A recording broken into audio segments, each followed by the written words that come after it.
비문학 독해에 있어서 효과적인 전략을 제시합니다. 아래는 주제에 관한 내용을 모두 포함한 글입니다. 비문학 독해에서 기본적으로 고려해야 할 12가지 원리가 있습니다. 반복되는 추상적 단어를 주목하라. 주제는 대체로 문단에서 반복되는 추상적인 단어로부터 나옵니다. 따라서 반복되는 단어는 주제어일 가능성이 높습니다. 첫 문단은 화제 제시나 개념 정의다. 첫 문단은 수험생의 이해를 돕기 위해 화제어의 의미 설명이나 특성 제시에 많이 사용됩니다. 이를 알고 지문 독해에 임하면 시간을 절약할 수 있습니다. 앞문단의 요지가 뒷문단의 첫 문장에 있거나 뒷문단의 요지가 연단의 마지막 문장에 있다. 수능 비문학 제시문은 구조적으로나 내용적으로 거의 완벽한 글일 가능성이 높습니다. 집필자는 언제나 자신이 한 이야기를 정리하거나 미리 예고하려는 습성을 가지고 있습니다. 작은 따옴표로 묶인 단어는 핵심어 또는 주제어일 확률이 높다. 작은 따옴표는 인용문에 주로 사용되지만 논설문에서는 문장의 일부를 강조할 때 사용됩니다. 따라서 비문학 지문에서 작은 따옴표로 묶인 단어는 핵심어일 가능성이 높습니다. 첫 문장에서 기선을 제압하고 마지막 문장에서 마무리한다. 수능 비문학에서는 마지막 문단만 잘 읽어도 한 문제를 풀 수 있는 경우가 많습니다. 따라서 마지막 문장은 중요하며 첫 문장 역시 중요한 내용을 담고 있습니다. 접속부사나 지시어에 주목하자. 접속부사나 지시어에 주목하는 것은 독해를 돕는 중요한 전략입니다. 예를 들어 이처럼, 이와 같이, 이상에서 언급한 바와 같이와 같은 표현들은 앞에서 설명한 내용을 요약해 주는 역할을 합니다. 또한 그러나와 같은 역접의 접속부사도 매력적입니다. 이런 접속부사가 쓰이면 그 앞부분보다 그 접속부사가 인도하는 문장이 중요할 가능성이 높습니다.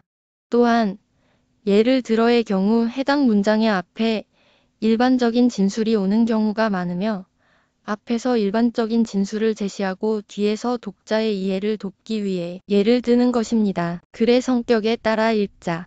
논증적인 글을 읽을 때에는 마지막 문단을 먼저 읽는 것이 좋습니다. 마지막 문단은 첫 문단에서 무엇을 중심 화제로 다루려 하는지 짐작하게 해주며 결론 접속부사나 내용 연결사로 시작하는 것이 일반적입니다.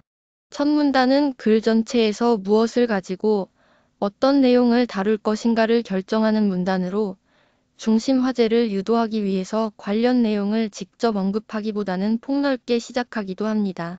인문, 사회 제재에서는 논증적인 글이 많고 설명적인 글은 과학이나 기술, 예술 지문에서 많이 나타납니다. 서술어에 주목하라. 서술어는 글쓴이의 감정과 의도가 실려 있으며 주제문과 연관되는 경우가 많습니다. 예를 들어 해야 한다와 같은 당위 명제라고 본다.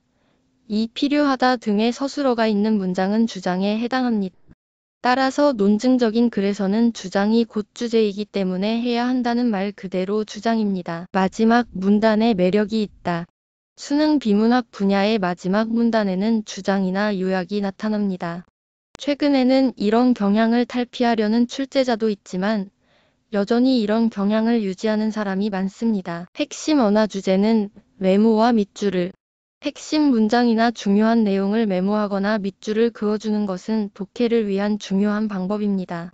밑줄은 중요 문장이나 내용 이해에 필요한 부분을 나타내며 지문 전체에 밑줄을 긋는 것은 오히려 정신을 산란시킬 수 있으므로 피해야 합니다. 문두를 먼저 읽으라.